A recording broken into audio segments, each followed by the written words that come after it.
Thank you for joining me to learn more about navigating the risks of online scams and cybersecurity threats. In the United States alone, the reports of online scams rose by 82% in just 1 year, with over 88,000 complaints filed by people over the age of 60 alone. While people of all ages fall victim to online scams, it is our senior citizens that are the greatest target and are losing the most amount of money. In this presentation, I am going to walk you through the most common financial scams being used by cybercriminals, how you can spot them, and what you can do to prevent falling victim to them. By the end of this presentation, you will be armed with some of the cybersecurity best practices that you can use to keep you and your loved ones safe online. Thanks for watching. Before you dive in, I wanted to share that you can earn continuing education credit for this content. Just visit natsar.com and register for free to access this presentation. Instructions and a link to access it are available below. Upon completion, you'll receive a certificate of attendance, which can be used toward continuing professional education hours. It's our way of giving back to the cybersecurity community. If you find our content helpful, please subscribe to our channel to be notified of future content. Also, feel free to explore our on-demand courses and other valuable cybersecurity resources available at natsar.com. And if you're here to watch without needing a certificate, I hope you enjoy the video. My name is Josh Moulin, and I am the principal of Natsar, a cybersecurity consulting and advisory firm in New York. Over the past 2 decades of my cybersecurity career, I have seen firsthand the financial impact that cybercrime has on individuals. My cyber career began in law enforcement, where I investigated and prosecuted cybercrimes for many years, including financial scams that resulted in hundreds of thousands of dollars of loss for victims. I've been a CIO and CISO within the federal government, an executive partner at Gartner, and senior vice president of operations at the Center for Internet Security. Through my education, training, and experience, I have seen how cybercriminals trick people, and I have seen what works to spot them. My goal is to share this knowledge with you in this presentation. Scams are definitely getting more and more sophisticated. Let's look at a couple examples that we've seen recently in the United States. The first is in Peachtree City, Georgia. The Peachtree City Police Department reported that $835,000 was taken from an elderly couple over just 3 months. This scam began with a pop-up on their screen and telling them that they needed to call a phone number immediately. The elderly couple called the number that came up on the pop-up, and they were convinced by the con artist that their bank accounts had been hacked and used for illegal activities, which could result in their arrest. The scammers are very convincing, and they ended up leading this couple to wire money and make Bitcoin ATM transactions. The second one is from San Antonio, Texas. This scam began with an unusual alert on a tablet, which claimed to be from an Apple customer support technician. They were contacted by multiple imposters, all posing as Apple customer service support, and also a Wells Fargo fraud officer, as well as a lawyer from the Justice Department. These scammers claimed that there were charges on their account related to child pornography, and their social security number had also been compromised. The scammers convinced Judith and George to withdraw their money from their bank, telling them that it would be protected. They were then instructed to transfer $43,000 to a secured Bitcoin account at a neighborhood food mart with a Bitcoin machine. The couple was not familiar with Bitcoin, but they did comply with the scammers' demands over 2 days. I mentioned a few of these numbers in the beginning of this presentation. 82% more scams in 2022 than in 2021. These are some of the most recent numbers available for this topic. In 2022, we saw 88,262 complaints just made by people over the age of 60. I'll show you a few other metrics here in just a bit that shows you an even broader audience. And in that year alone, $3.1 billion of losses, again, just for the people 60 and over. So we're seeing significant financial impacts of seniors across the United States from these cyber scams. In 2022, we see the U.S. victims by age on this slide. So under 20, there was a total of 15,782 reported victims of cybercrime with a total loss of over $210 million. And you can see the numbers, age ranges 20 to 29, 30 to 39, And then you get up to the over 60 with 88,262 total victims. What's interesting, though, is they are not the highest number of targeted victims. You see 30 to 39-year-olds being number one at over 94,000. However, the amount of loss of the 60-year-olds is significantly more at over $3 billion. So it's still a lot of loss in all of these categories, but it's clearly something to look out for is the folks over 60 that are getting scammed are giving more money away than some of the younger individuals that are getting scammed. They're still losing a lot of money, but I think it's important as we continue to look through some of these slides, what types of scams are being targeted at the individuals over 60. On this, we see that the victims over 60 have been reporting these incidents over the past 5 years. So on the left, you see the number of victims started at about 60,000 in 2018, really went up during the pandemic to over 100,000 victims over the age of 60 in 2020. We saw a lot of cyber scam activity in the pandemic and continuing since, but we're actually seeing the number of victims start to dip a little bit. 2021 it went down, 2022 it went down. So while we're seeing the number of victims decrease, we're actually seeing the loss increase per incident. So you see in 2020, for instance, about $1 billion of loss for the cybercrime and these financial scams. But you jump to 2022, over $3 billion of losses, even though there's less. So I think what we're seeing is a better targeting of individuals by cyber criminals and more sophisticated attacks that are looking for less people but bigger payouts from the way they're doing these different scams. And I'll get into the specific scams that we're seeing in just a little bit.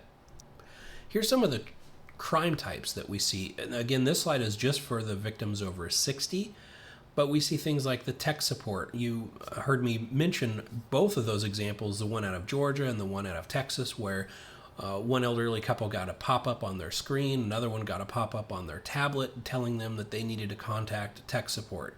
These are very, very common, particularly because many people that are in this age range are not really comfortable with technology, or at least they do think that Apple or Microsoft or someone is actually reaching out trying to be helpful and let them know that they've got something wrong with their computer. Now, of course, I'm painting with a broad brush here. There's plenty of people that are over the age of 60 that are highly technically competent, but just in general, we see these tech support types of scams targeting more elderly individuals that may not have grown up with technology and just aren't as savvy with it. We see things like non-payment or non-delivery. So you placed an online order, your payment didn't go through, or we're trying to deliver something and we can't. Of course, both of those are pretenses for activities that never happened, but they're trying to get someone to put in their credit card information or their personal information. And then you can just go down the line with data breaches and romance scams, credit card fraud, etc. So these are the different types of categories of crimes that make up those numbers that we've seen earlier. Now, the FTC has a little bit different or more granular numbers that I like to look at, and these are also a little more recent. So in 2023, year to date, before they were able to close all of their metrics here, we see a few different things here, and you can pick on their website and really slice and dice this data, but you see I've got the 60 to 69-year-olds selected here for 2023, and if you go down, you see the median dollar loss for individuals 60 or over was $500 per online scam. And you see the fraud report per 100,000 of population is almost 110 on the right-hand side. So you see the 60 to 69-year-olds are certainly, the median number is pretty high, but you definitely see it really going up. If you look down even further, the 70, 79-year-olds and the 80 and over, the median is $1,500 per incident. Of course, we have less of those individuals being targeted, but when they are targeted, they tend to lose a lot more. And we'll talk about that a little bit too.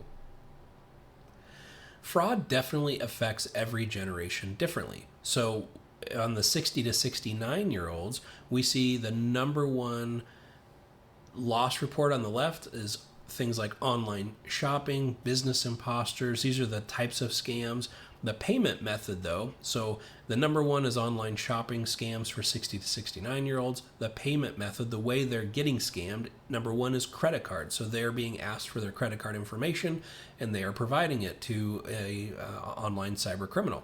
And then what's also interesting is how these 60 to 69-year-olds are being contacted. This shows us that the number one way is through social media. So Instagram and Facebook and other types of social media is how these individuals are getting found and scammed online. You can see a few of the other ones: email, website, apps, phone calls. The bigger the bubble, the more prevalent it is. But for 60 to 69-year-olds, number one, online shopping scams, being providing their credit card to the scammers, and being contacted through social media. If we take the same kind of look through 70, 79-year-olds, we also see online shopping as number one. We see the payment method also as credit cards, although we see debit card and gift cards being close second. And the contact method, though, is different. It is not through social media for 70 to 79-year-olds. In this age group, it's a phone call, just receiving a phone call from someone, scamming them out of money, most likely because they're more comfortable on the phone than they would be through Facebook or some other online means. Now let's get into the actual kind of scams that we see. And the first category that we're going to talk about is impersonation scams. So we'll talk through the tech support scam. You've already heard that a couple times. The grandchild scam, which you may or may not have heard of. The romance scam, government, and business. And we'll go through each one of these as we go in this presentation. So let's start with the tech support scam. You may receive a phone call or text message or a pop-up from Microsoft or Apple or some other tech support company. Of course, it's not really Microsoft or Apple. It's individuals posing as those companies. It could be a pop-up on your computer or a text message on your phone. And usually what we see here is they're warning you of some sort of virus or malicious activity on your device. The warning signs for this kind of scam is if you're being asked to install some sort of software or go to a specific website.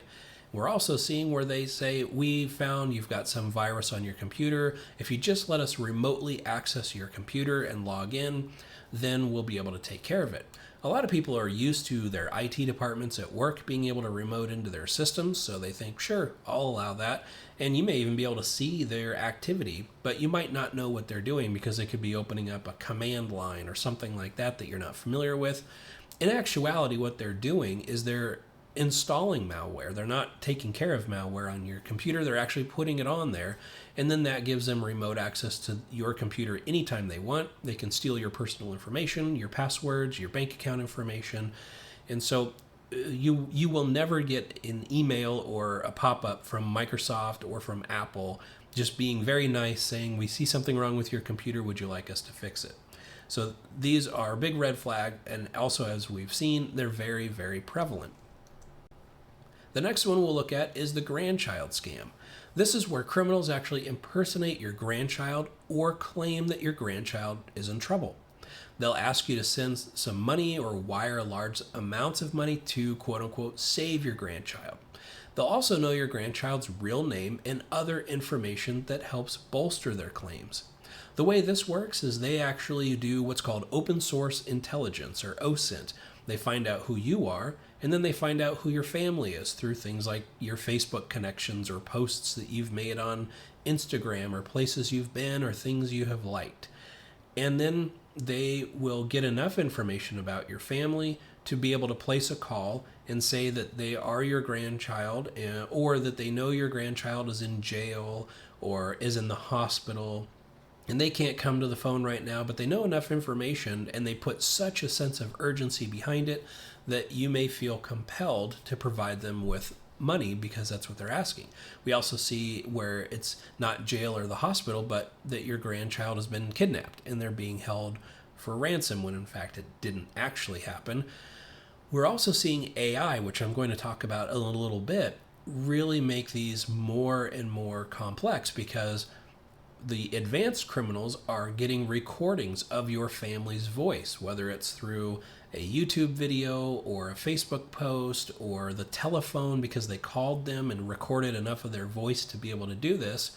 But then they have artificial intelligence create this phone call for you. So when you talk to them, it actually does sound like your grandchild, and they program it with enough information that your quote unquote grandchild knows about you and can answer some basic questions to provide some legitimacy to the scam, so you actually will give them the money. So some warning signs on this one: any unsolicited call claiming to be a loved one that is in danger should immediately be a red flag. If the caller is asking you for money or cash, and if the caller threatens, intimidates, or coerces you, to act quickly, which again, that sense of urgency should always be a red flag, whether it's via email or if it is from somebody on the phone or text message, or really any form whatsoever. Next, we'll talk about the romance scam, and this one is particularly popular, especially with the 70 to 80-year-old group. We see a lot of people falling victim for this. This is where someone contacts you via social media or a dating app. They've researched you, they know details about you, and it makes them more believable. And then they want to start talking to you on the phone or texting you. So they move from whatever that online app was to begin with to something where they actually get your phone number and they can start talking to you or texting with you. The warning signs on this one is the person wants to move at a very rapid pace, and they claim to be madly in love. There's actually countries that have a whole call center of these people that are doing nothing but defrauding senior citizens in the United States, where they'll have usually women in these call centers that they'll send elderly men pictures of themselves. It's not really them, they're just these pictures that they've gotten somewhere else on the internet. But there'll be a voice so that they can talk to them on the phone, they can text with them and start this relationship. And they really want to move quickly. They're madly in love. They can't wait to meet them. That's the next warning sign here. They promise to meet in person or by video, but then when the time comes, they always have some excuse as to why they can't. And they usually ask for money for something urgent. Like, I need some money to be able to get a ticket to come see you, or my car just broke down and I can't get to work. Could you send me a couple $1,000s for the repairs? Or I become sick and I need money for some sort of medical treatment. And these people will start sending them money, and before you know it, they've lost a significant amount. I had one case where I had a elderly gentleman when I was in law enforcement. He was in his 80s. He retired from a federal career, and he had done some investing, and he had well over $1 million of assets available to him, and he had been defrauded through a romance scam like this, where he lost hundreds of thousands of dollars. And of course, it's all going to someone who's in a different country. Trying to track them down sometimes is nearly impossible, and the likelihood of actually recovering your money is very slim to none. So unfortunately, he never did get his money back. We were never able to identify who the suspects were in that case, and it's just a very sad situation when you see something like this happen. The government scam is another one that's very popular. You receive a call, text, or email from some sort of government official that they need to talk to you about something urgent. This is usually around Medicare, taxes, or some sort of criminal activity. They will use publicly available information to make the issue seem more legitimate, and they may even spoof a phone number. One thing to know, just like an email address, phone numbers are very easy to spoof, and by spoof I mean you make it look like something that it isn't. So you receive a phone call from a number that says it's in Washington, D.C., when in fact it's not. And they can make a phone number even look like it's coming from a police agency or from a federal government agency. And so when you get that, you think it's actually someone coming to you via the phone or email from Washington, D.C. or somewhere like that. Warning signs for the government scam is unsolicited calls or texts from someone claiming to be from a federal agency.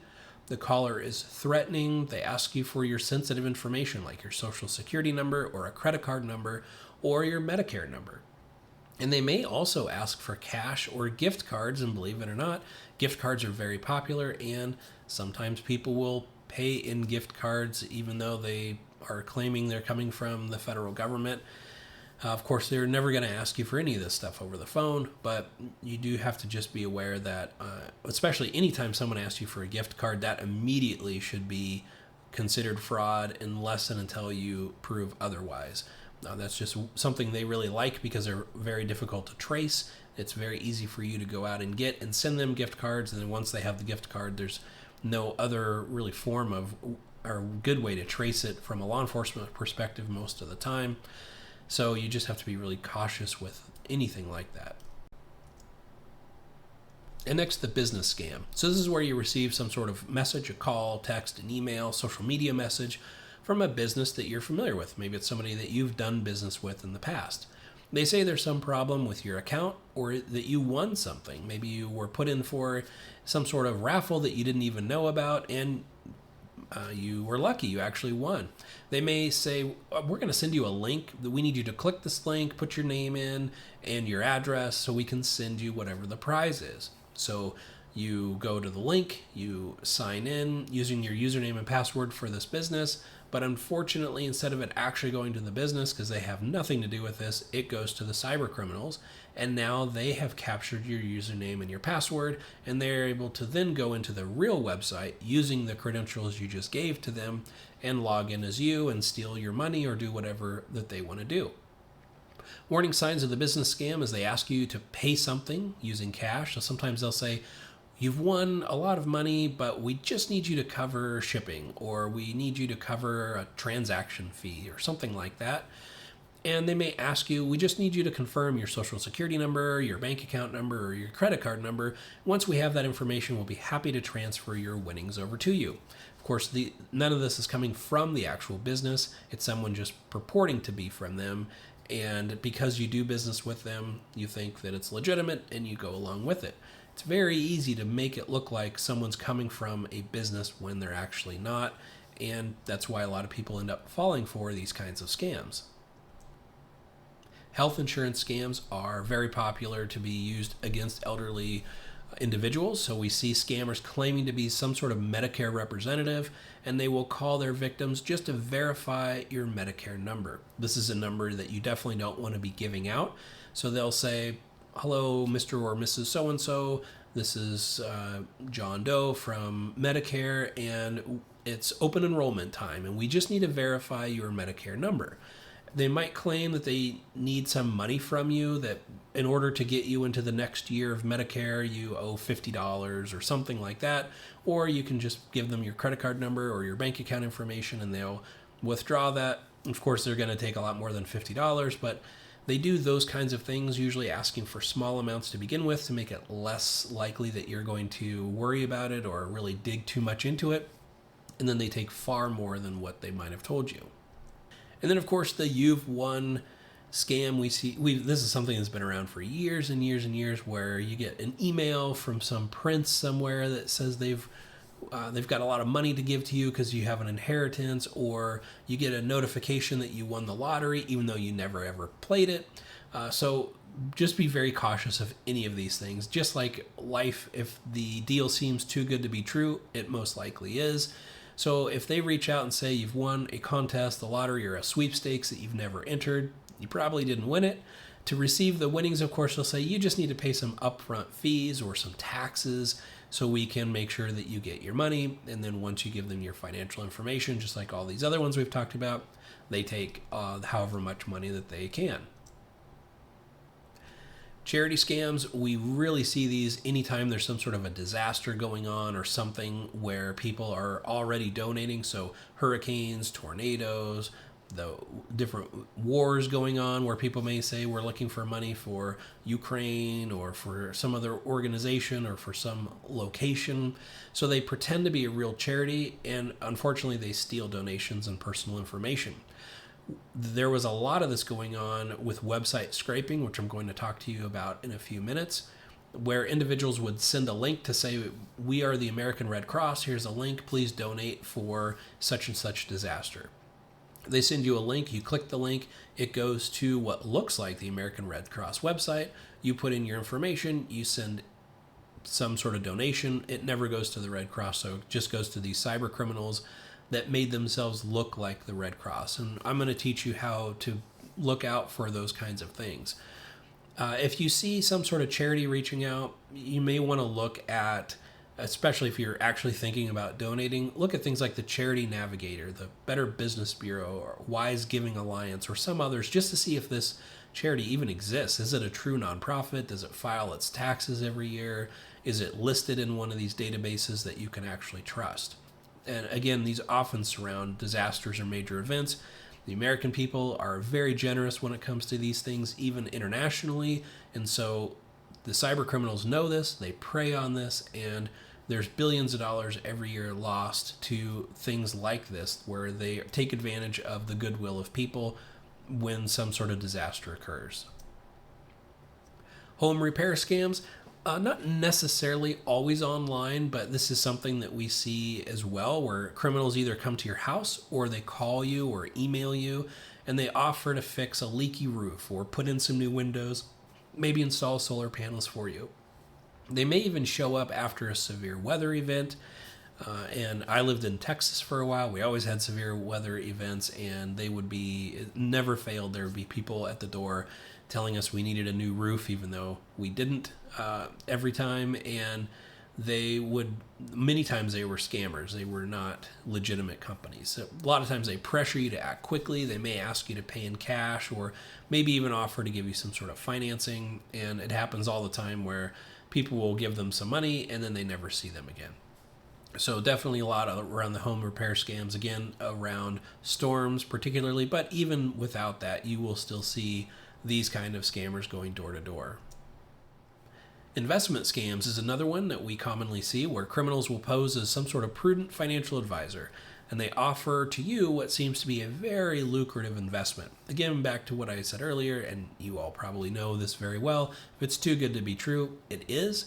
And this is where we see things like Ponzi schemes, illegitimate bonds and certificates of deposits or CDs, some sort of charitable gift, or a prime bank scam. We see these all the time. And so you just want to be really, really careful with anything like this.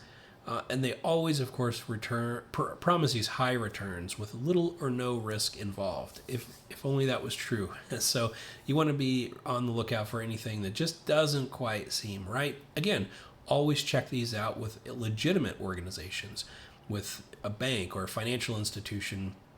And anytime you get somebody that reaches out to you that says they're from a bank or from an investment firm or something like that, all of these places are very well aware of the scams. They all have staff that are set up to combat this. So at any time you can pick up the phone and call your bank at a number that you know is actually legitimate and say, I just received this phone call from someone saying that it was you. Was this actually you reaching out to me, or was it not? And they'll say, oh yes, we see a note here. We were trying to get a hold of you because your debit card was compromised. We need to send you a new one. Or nope, nobody here's trying to get a hold of you. Thanks for letting us know. And it is always helpful to let the organizations know if you're getting things in the mail or via email or phone calls, any of that, because they then will have their fraud investigation teams try and look at what's going on, and oftentimes they'll piece together enough information from multiple victims that they might be able to get a sense of who is responsible and put the appropriate blocks in place. So anytime you get those contacts, it's really good to reach out just to verify it is in fact legitimate. Now that we've covered the types of scams that are out there, how prevalent they are, and the amount of loss that is being seen by victims, and also how to identify those common scams. Next, let's jump into some practical ways that you can protect yourself and your family online from these financial scams. Phishing emails continue to be the primary source of these scams and how attackers are getting a hold of their victims. A phishing email is an email that purports to be legitimate, but it's actually malicious, whether it's got a link or an attachment or asking you to do something that will lead someone to be able to steal your information or compromise your computer is really the point of these phishing emails. It's a type of social engineering attack where they trick you to do something. In this slide, I've got an example of a phishing email that actually came to me. So I'm going to walk you through some things to look for when you get an email and really be just aware of how prevalent these are, but also every email you receive, you should scrutinize to some degree. And especially if it's got an attachment or a link or is asking you to do something, provide some sort of information, you always want to make sure it's legitimate. I'm going to show you some ways to spot a potential phishing email, and then also talk a little bit about how AI has been a game changer in these kinds of attacks. So this is an example that I received that says it's from Amazon. You can see it's got the Amazon colors. It has the Amazon logo even, and it talks about the fact that your account access has been limited. They've noticed significant changes to my account activity, and it goes on and on from there. So if you were to just quickly look at this and see that, oh, something's going on with my account, it says they need my help, and that in order for me to get full access to my Amazon account, I really need to provide my account information as quickly as possible. So again, that sense of urgency. Now let's break this down a little bit further. Again, at first glance, this might look legitimate, but as I start looking at it, I see that the from name is AMZ-Inc. Now, I would expect if this was actually coming from Amazon, which I get Amazon emails to me, I'm sure you do too, it says Amazon, it doesn't say AMZ.Inc.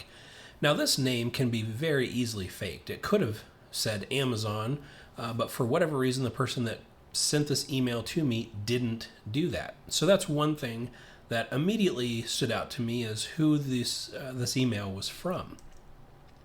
Now, let's look a little bit further. If I click on the name, it will also tell me the email address that was used to send this. Now that also can be spoofed or faked. We've talked about spoofing already with phone numbers. Emails are the same way. However, there are some more advanced phishing prevention techniques and email security in general that actually look at what the sender's domain was. So the domain name of an email address is anything after the @ symbol. So Amazon's domain is amazon.com. And there's ways to tell, well, did this email actually originate from a computer or an authorized system within the amazon.com domain? And if not, then systems may reject it altogether. So while it is possible to spoof domains and look like you're coming from a domain, it's a little bit harder to do that these days because of some of the new technologies. But it still is possible, and some people haven't implemented these new technologies. So it's not a foolproof thing, but it is something just to be aware of. But here, when I clicked on the AMZ-Inc. name, it showed me behind that is the email address, postmaster1@linedent.ru. So the domain linedent.ru, RU is a domain out of Russia. So immediately I knew, even without looking at anything else, this is definitely a phishing email. It's not legitimate. The name's wrong, and it certainly would not be coming from linedent.ru. So these are two things we've looked at so far, but there's many more things to consider in an email like this. The next thing we'll look at are some of the different ways that this was created, grammatically, spelling. So you see there's no name after the comma, dear customer. Now sometimes you get these because a company's customer relationship management tool isn't syncing right with their email tool, so it's dropping the name, or there's an extra space or whatever. So that isn't always an immediate sign of something fraudulent, but it is something to note. Then you see your account access. Well, access is misspelled. Then you see has been limited, comma, there's no space between the comma and the next word. The next word, which is weave, is capitalized when it shouldn't be. Then you see things like informations, and there's just a lot of problems with this if you really take the time to read it. The problem is people don't really read emails very much. They skim them quickly, they decide what they need to do with them, and then sometimes they take action without really reading the message and seeing things like this. So that's why I can't say enough, if you are being asked to provide information, to click a link, to open an attachment, even if it looks like something that you would expect to be receiving, take the extra second to look through it and make sure it is in fact at least legitimate as far as you can tell. So we have this sense of urgency. There's action that's needed by you. Your cooperation is needed. We need you to do this as quickly as possible. And if we keep looking, remember that in something like this is this is an email, but if it was a website or anything else, anytime there's a button or a hyperlink within a document like this, or an email or a web page, you can always hover over the link to see what the actual URL is behind that link.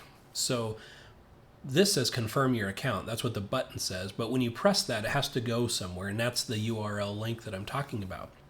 Now, you would expect if you got an email from Amazon.com that the link would say something like https://amazon.com/ and then whatever other characters that are going to take you to this specific thing that they're talking about. But in this case, when I hover over the button, a pop-up window comes up and it shows me this really random URL, but it has a .lu domain. It is certainly not from Amazon. And there are other tools you can use to paste this in. There's a tool called VirusTotal, for instance, that you can run an email through and it'll tell you whether or not it thinks it's legitimate or malicious. It's not 100% foolproof, but it is another double check that you can do. So again, we're just building our case as to whether or not this is a legitimate or illegitimate email in our eyes. So here we know that the button would take us to this URL that has nothing to do with Amazon. Now that we've talked about how you can look at a phishing email or any email to see if it's a phishing email, I want to talk about AI a little bit and how this has really been a game changer. Although everything I've just taught you is correct, you want to look for grammatical errors, spelling errors, things just being off, formatting wrong, hyperlinks that don't go to the domain you expect, the name being wrong. Those are all legitimate things to do. However, AI has made some of this much easier for our adversaries, where if they don't speak English, for instance, as a first language, they may have grammatical and spelling errors. But if they use a tool for free like ChatGPT or Google Gemini or something similar to draft the email for them, it will most certainly be free of grammatical and spelling errors.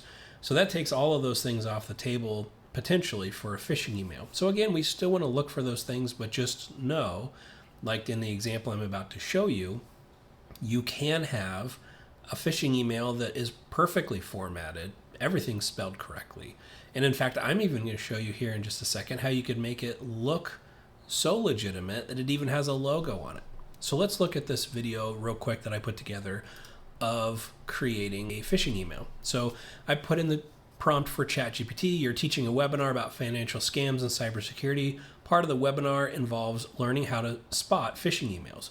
Create a phishing email that contains links, a sense of urgency, a company logo, etc.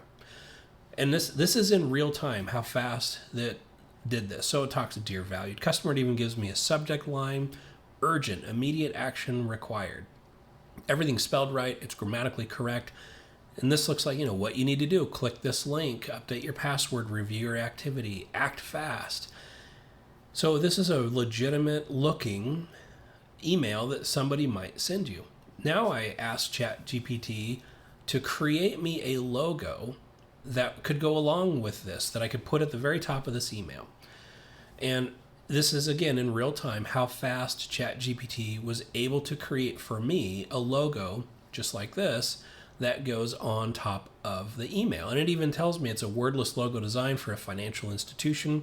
The logo features a stylized shield representing security with a color scheme of blue and silver that conveys trust and stability. So I could, in the amount of time you just saw this, create a phishing email, create a logo, send this to my target.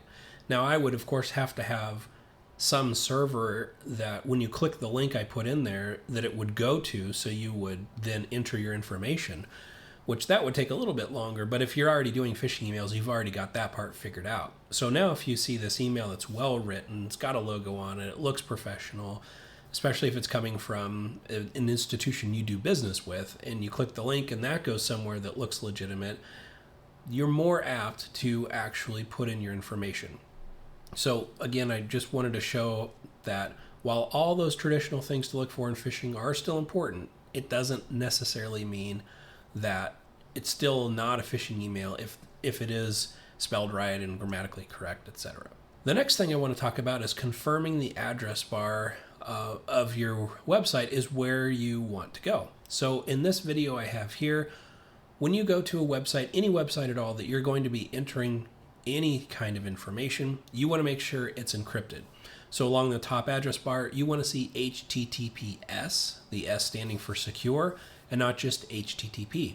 Anything done over just HTTP, which is much less than it used to be in websites now, is going to be in plain text, meaning that people that are on your same network can see all that traffic back and forth. It's unencrypted and they can see it. So if you're putting passwords in, usernames, whatever, then anybody that happens to be on the network that's intercepting that traffic will see all of it.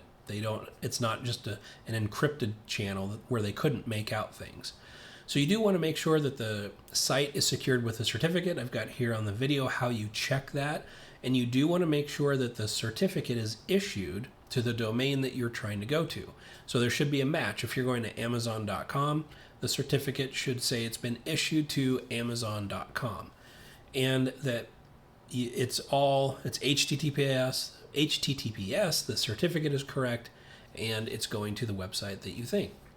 Now, if anything just doesn't look right, don't put any personal information on that site. Sometimes you'll get little pop-ups that say not all of this site is secure, only part of it. That could be just because of poor web design practices, but that may be enough for you to say, I don't really want to put my information in here. I'm just going to call this business or organization instead. So you do want to take just a second to look at these things and make sure that all of the cybersecurity practices of the place you're trying to go online is up to speed. The next thing I want to show you is how websites can be faked. Now, I was hired to do a webinar for a financial institution, and that's some of the information I have on here, where for their clients, I created a fake website and compared it to the real website, and I'm going to show you that here. But you can do this for any website at all, and it's totally free. I'm going to show you how it's done. Remember earlier in this presentation, I mentioned the American Red Cross scam, where around a natural disaster, scammers would send emails. They could use something like ChatGPT to create a very well-structured email saying, we're looking for donations for this disaster. Click here to donate now. The people would click that link, and then they would go to a website that looks exactly like the Red Cross's website, and they would donate their money. They didn't pay attention to the fact that the domain name wasn't redcross.org, and so because of that, when they donated, it went to scammers instead of the actual Red Cross. And you can buy domain names that are very close to the real one. So maybe Red Cross went out and bought redcross.org, .com, .net, just to try and prevent some of that. But maybe somebody slightly misspelled Red Cross, or they added a word to it like Red Cross USA or something like that, where you might say, oh yeah, that looks legitimate. The website certainly looks legitimate. Let's donate here. But again, you really have to make sure that the website you're going to is in fact the website that you would expect. So in this example, you see on the left-hand side, I have the website I created. On the right-hand side, you see the homepage of the website that's actually the real website. And just by looking at this, there's no way you would be able to tell which one is real versus which one is fake. The way that I created this was using a free tool to do what's called website scraping. And that's where I use this tool to go out and really vacuum up everything that has to do with the website, the look, the feel, the pictures, the videos, anything that's embedded in that site. And then I store those files locally on the computer that I'm using to do this. Then I could upload those files to a web server and host it and make it look exactly like the real site. So I'm going to show you again in real time how this website scraping is done. So I just put in the domain name of the website that I want to grab, and I click download. And this system, again, this is free software, just goes out and it starts finding every single file that has to do with this website and starts downloading it to my computer. And I can even tell it how deep to go, so how many pages and subpages and links that I want it to follow to create this example. And so in that amount of time, I was able to essentially download the entire site of this financial institution. So now that I have those files downloaded on my computer, you can see in this video where on the right-hand side are all of those files you just saw me download. So they're stored on my hard drive of the computer. And then when I click the index file, which is the home page essentially of what I just downloaded, you can see what it looks like on the left in my browser. So this is the example on the left of the actual website that their portal, their however everything looks. This is live, the actual financial institution's website. And when I scroll through it, you can see their various icons and buttons and people's pictures of their staff. All of it is right here and available online. This is exactly as it was at the time that I took this video. Now that you've seen what it looks like in the real actual website, I'm going to open up on the right-hand side what I downloaded from the internet. So I double click that, it opens up a browser. Now what you're looking at is the file that I downloaded. And you can tell just by looking at what I'm showing you, the menu is all the same. The look and the feel, the logos, the colors, they're all exactly the same. Even when I click the client log on, it goes to the same exact place. So if you were to get a link in your email saying, we need you to update your information, there's a problem with your checking account, or we believe there's fraud on your account, please click here. You click, you go to this website, and you think, yeah, this is exactly what it normally looks like. And then you enter your information. Well, you entered into my server, not the bank server. And now I have your username, your password, your account number, whatever else I asked you to put in. And then I next go to log into the bank using your information. And you see here's a side-by-side comparison of the real live website versus what I created. And again, I could just upload this to a server running on the internet and start sending links out to send people to it. It's very fast, free, except for the cost of running a server in the cloud, which is very cheap. And you could have something done and out in no time using tools like AI and these website scraping software tools. Not meant to scare you, but I do want to make sure you understand the tools that are available to the adversaries and how easily it could be to craft something that would trick you. And we've seen adversaries do all sorts of crazy things to get people to click links, whether it's something like I just showed you or going off of some emotional response like a disaster or a war or something like that, or finding out enough about you personally that they craft something that you would definitely click. That's done more when they do something called spear phishing, when they're targeting a specific person. So maybe you're an executive and you're a high value target and they want to come after you specifically. We've seen things going as far as finding out where your children go to school and sending you an email that has the logo of your child's high school or middle school or whatever on it, saying that there's an active shooter incident at the school, and we know your child is in attendance today. Click this link to find out real-time updates. Well, who isn't going to think about clicking that link? Those are the kinds of things that adversaries will do to get people to click links or to open an attachment. So just be super careful on all of those things, and make sure if you're in business that your IT staff and your cybersecurity staff have things put in place to help prevent this from a technical standpoint. Even if somebody messes up and clicks a link, there are technologies in the background that can help catch things that somebody may just not have seen. So some best practices that you can do to keep yourself, or if you're watching this and you want to help your family, you can keep them secure too. First and foremost, keep computers and third-party software updated.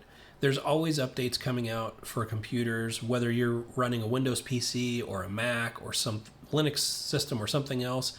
Make sure you keep your operating system or your OS, which is Microsoft Windows or Mac OS, up to date. Usually you do this by going check for updates somewhere in a menu, and if there's updates, you should be installing them. There's most often now the new operating systems will have the ability to say turn on auto security updates. I highly recommend doing that. And when I talk about third-party software, there's a lot of different components to a computer or a smartphone or a tablet. You've got the operating system, so iOS or Android or Microsoft Windows or Mac OS, but then you have all your apps. Each one of those needs to be updated too, because for every piece of software you have, could be Firefox or Chrome or Adobe or VLC Media Player or any number of other things, every one of those can also be a vector for an adversary to get into your system if you have a vulnerable version. So while it's pretty easy to keep the operating systems up to date by just doing one or two clicks, it's less easy to keep the applications up to date. So you may want to do what I recommend, and that is have a calendar appointment every quarter to do a cybersecurity day, if you will. And it could be making sure your backups are working correctly. It could be just purging things and cleaning things up, but it also should be making sure that your passwords are managed properly and secure, and you're going into those third-party applications that you use and seeing if there's any updates. So opening up Adobe, Microsoft Office, Chrome, Firefox, and going check for updates. If there's updates, install them. If not, then you know you're good, and you'll hit it next quarter to see if there's any then. But that's really an important step that a lot of people forget to do. You also want to install and keep updated reputable security software. So this is things like antivirus software, things that'll help prevent ransomware, will help prevent your computer from reaching out to known malicious domains. There's a lot of good vendors out on the market. If you have a Windows computer, Microsoft Defender, which comes for free, is actually a great product. So if you have that, you should be good to go. You just want to make sure it's turned on and set up to update regularly and to protect your system. There's a number of commercial products out there as well. And one thing I would just say not to do is install free antivirus software. There's a number of companies that offer it for free. The problem is nothing's really for free. And the way those companies make their money is they see all of the files and activity on your computer, because antivirus software gets their hooks in everything. And they use that data to make the money. So they know where you're going on the internet, what files are on your computer, what kinds of things you're doing, and they sell that data to other people who want that data. That's how they are able to offer you free working software. But antivirus software these days are not that expensive. I use Sophos a lot, and you can buy a pretty inexpensive license for a family with 10 different instances installed, and you can monitor it centrally. There's a lot of other companies out there that are good too, but you want to go with somebody who has been around and is known. Also, make sure before you go to a website, or when you click a link, or before you click a link, that you double check the domain name. I mentioned before that you could slightly misspell something or add a word to it. You want to make sure you're actually going to the website that you want to go to and the domain name is correct. Also, don't click any suspicious links or attachments. I think we've covered that in the phishing part of this course, but you really do want to highly vet anything before you click it or open it. Never wire money to someone that you've only met online, and consider keeping all of your social media accounts private, meaning that only those people that you invite can see your content, whether it's Instagram or Facebook or any number of other social media platforms out there today. The more information you have available online, the more information people can use in that OSINT, the open source intelligence that I spoke of earlier, to gather information about you and ultimately use against you. A couple more tips to look for.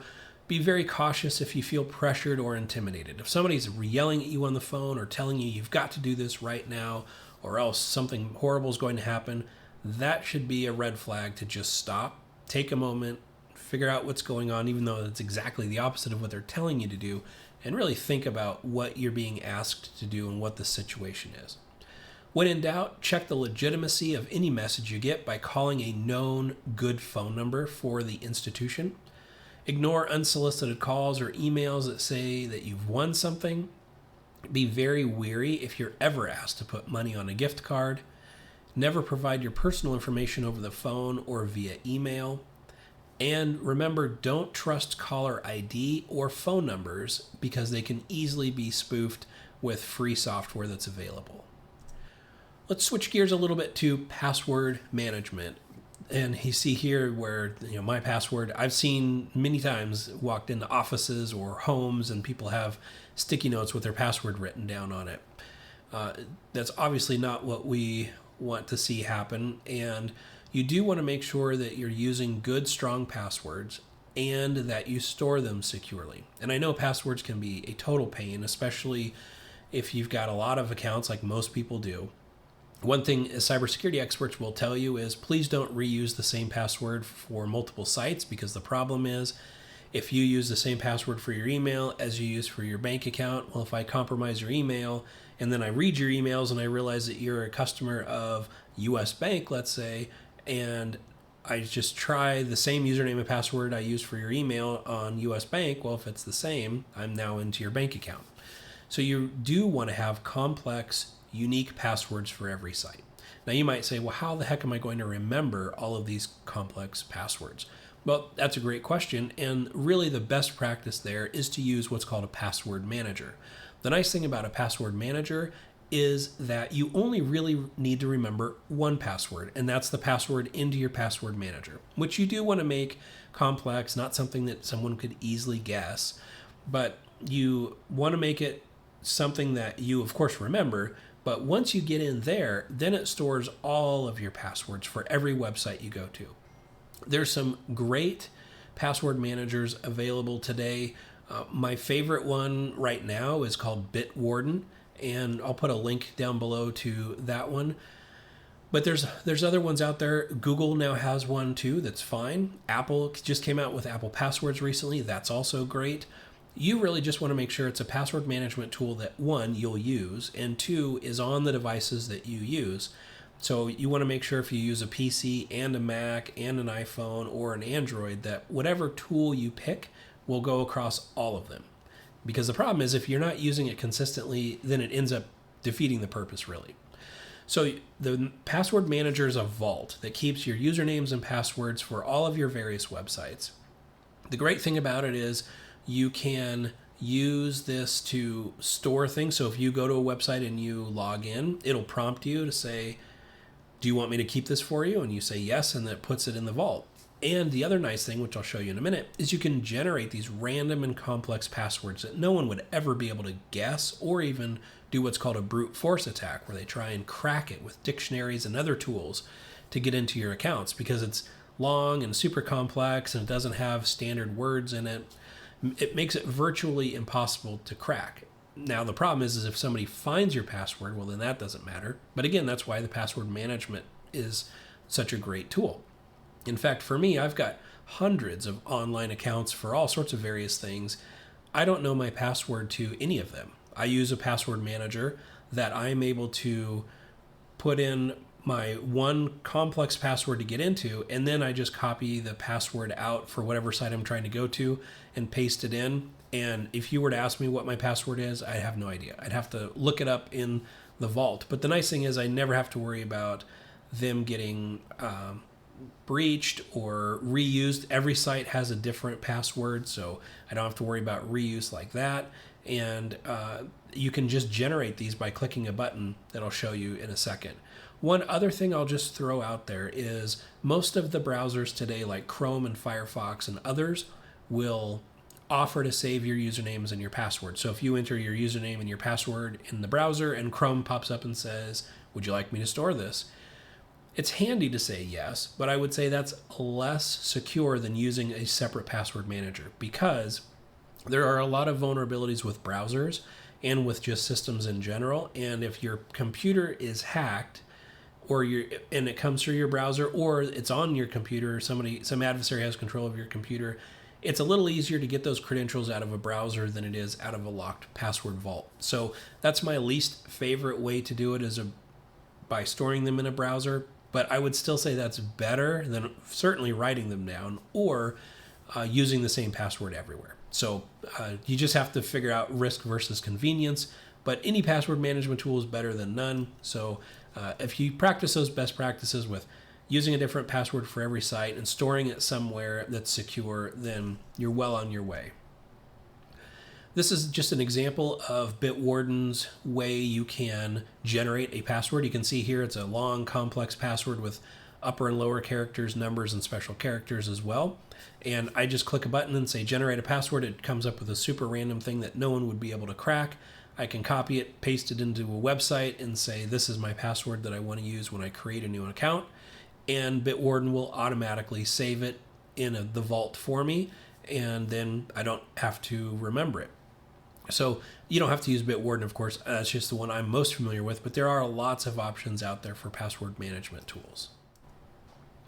Now, along with password management, multifactor authentication, or MFA, sometimes you'll hear it referred to as 2FA, two-factor authentication, or OTP, one-time passcode. This is super important. In fact, if you don't listen to anything else I've said in this whole presentation, listen to this part. MFA is the number one thing you should be doing to keep yourself protected. put it on every single account that will accept it. So if you log in, obviously your banks, any financial related website, any medical related website, your email, all of that should absolutely be protected with MFA. A lot of times now, almost every site will accept some form of MFA, whether it's sending you a code on a text message or sending a code to your email or having a push go to your phone that you can click in an app and say, yes, this is really me, or having an app like Google Authenticator that gives you 6 digits that you have to put into a website. Use something. Any website that will allow multi-factor authentication, please, please, please turn it on. Now, if you're using MFA on your accounts, the complexity of your passwords and whether you reuse them becomes much less important. It's still best practice, but in order for somebody to get into your account that you're using MFA, they have to know your username, which is pretty easy normally to get. They have to know your password, and they have to have whatever device you're using to get those MFA codes. Could be your cell phone, it could be your email, could be a physical key, a USB key that's plugged in. There are ways to overcome MFA, so it's not an absolute be-all, end-all, but unless you've got a sophisticated adversary coming after you, the likelihood of somebody being able to bypass MFA or capture your MFA codes is very, very low. So please use MFA on everything you can. And usually if you go into a website that you have an account on and you go to security or account or profile, you'll see multi-factor authentication or 2FA or whatever they call it, but you'll be able to usually figure it out. And it may be off by default, turn it on. And then if it says put in your phone number to get a text, you can do that. If they offer a QR code that you can scan with an app to have that be on your phone, so when you log in, you put your username, your password, then you have to get your phone and get that 6-digit code to put in, please do that. And if you have a choice between the two, using an app is more secure than receiving a text message. But again, don't get too hung up on that. Just do whatever you can. It's going to significantly improve your security by using multi-factor authentication. So if you do one thing, please turn MFA on everything that you can. Now, MFA, if you're wondering how does that really work or what counts as MFA, there's 3 things, and you need 2 of the 3 to be able to consider 2-factor or multi-factor authentication. Something you know, something you have, and something you are all potential candidates. You need 2 out of these 3. So under the something you know category, it could be a password, a PIN number, some pattern on your device, or a security question. Those are all examples of something you know. Something you have could be a physical card, your phone to receive a text message or have that authenticator app, or a hardware token. And then something you are, examples of that would be your fingerprint or your Face ID, for instance, on an iPhone or something that you have to use your face to log in. That would be something you are. You use multi-factor authentication actually probably a couple times a week if you have a debit card, because your debit card is a card. It's something you have that's got a chip in it. And then when you put it in, if you put your PIN in, that's now something you know. So you've done multi-factor authentication, whether you're getting gas or at the grocery store or somewhere else. It's something you have, something you know. You've done multi-factor authentication. IT is no different. It's wanting 2 of the 3 categories here so you are more secure, and it just makes it that much more difficult for an adversary to be successful against your accounts. Now, finally, I want to leave you with some information on if you think you are a victim of a scam or you see something that you just think needs to be investigated or you want to report. There's lots of different ways you can do this. One is you can contact the Federal Trade Commission, reportfraud.ftc.gov, as I have here. You can always contact the FBI's Internet Crime Complaint Center, or IC3. You can contact your local FBI field office, and you can use this link to find your local field office. You can always contact financial institutions if it's something financially related, because they all have fraud teams that have a lot of experience and a lot of tools, and they like to get those kinds of reports so they can see what their customers are getting. You can consider contacting your local law enforcement, especially if you're concerned about identity theft. So if you realize, I just gave my social security number and date of birth to somebody, I thought it was legitimate, but now I realize it was a scam, probably a good idea to get a case number from your local law enforcement agency, and make sure, to the next bullet point, contact the 3 credit bureaus, Experian, TransUnion, and Equifax, and doing a credit freeze. You can get an annual credit report for free. That's legally required, does not count against your credit scores. You can do that once a year to make sure that there's nothing going on your credit that you aren't expecting. But if you put the credit freeze in, the nice thing is no one can open up any account without them validating it's you.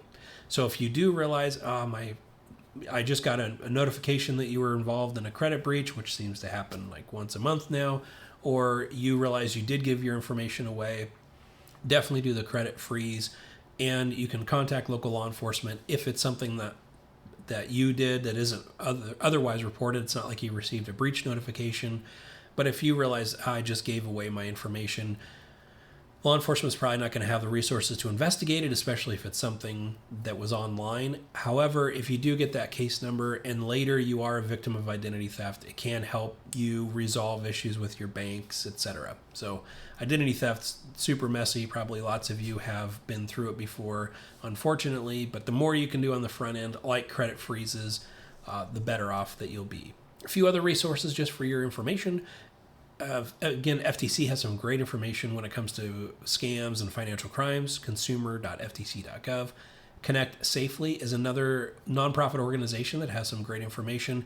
AARP has some really good information on the scams that we've been talking about today.